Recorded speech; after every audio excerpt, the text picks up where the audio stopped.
Hi, this is Doug Huderberg from Visiolo.com, and I wanted to just show you a simple model of what happens if you're able to increase your conversion rate just a little bit in a couple places in your online selling system.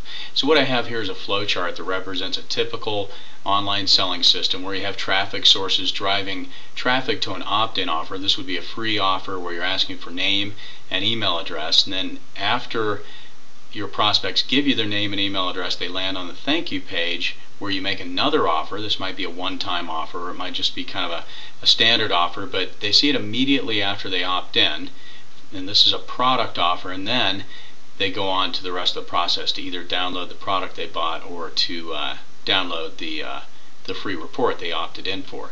So considering this very simple system, what I want to look at is just a couple of things: the conversion rate in your opt-ins, so the number of people that go from this step to this step, and the conversion rate of your sales process, so the sales conversion rate, so the number of people that buy the product and end up downloading it, and also the price for this product. So I've put together just a little spreadsheet here that shows you what I'm talking about. So what we have is a couple assumptions here. First of all, number of visitors. You could put anything in here, but let's say 1,000 visitors. Let's say your opt-in conversion rate is 20%, so 20% of the people that see your opt-in offer, 20% of this 1,000 are going to say yes, give you their name and email address, and go on through the sales process.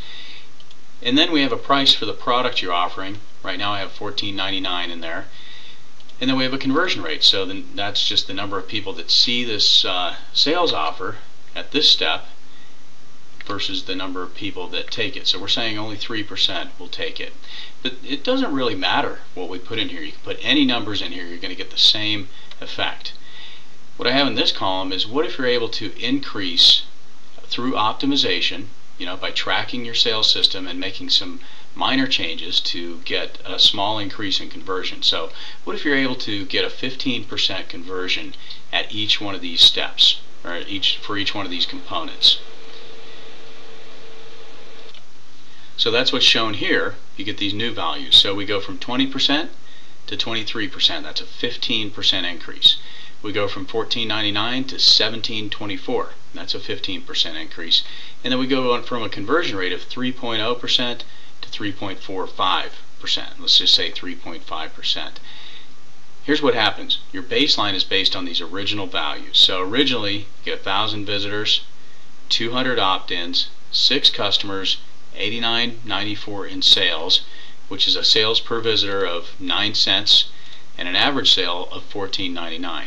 By making small changes in tracking, watching what's happening, let's say you're able to make these optimization increases, which is not hard, then you end up with the same number of visitors, 1,000 visitors, you end up with 230 opt-ins, 8 customers, $136, almost $137 in sales.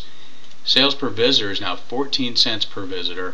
Average sale is $17.24. So, and that's obviously the same. Average sale is going to be the same as the price. Now, if you have multiple products, then you start seeing your average sale go up as well in interesting ways. But let's look at the percentage change. So, opt-ins went up by 15%. Okay, that's the first step in our little sales process. But you get a compounding effect, and this is where it gets exciting. So now the number of customers you retained, or the customers you converted, is 32%. Sales go up by 52%. And you can play with any of these values. In fact, if you're a Visiolo evaluator or user, I'm going to provide this spreadsheet to you so you can play with it and play with numbers in here. But whatever you put in here, this could be $100 or it could be $1,000. You're still going to get the same 52%, even if your conversion rate is 35% on the front end. Of course, our numbers are getting too big to look at, but it's amazing. So a few little changes can make a big difference in your sales, and that's why it's very important to use Visiolo to track your sales at every step in your sales process so you can find and optimize these kind of opportunities.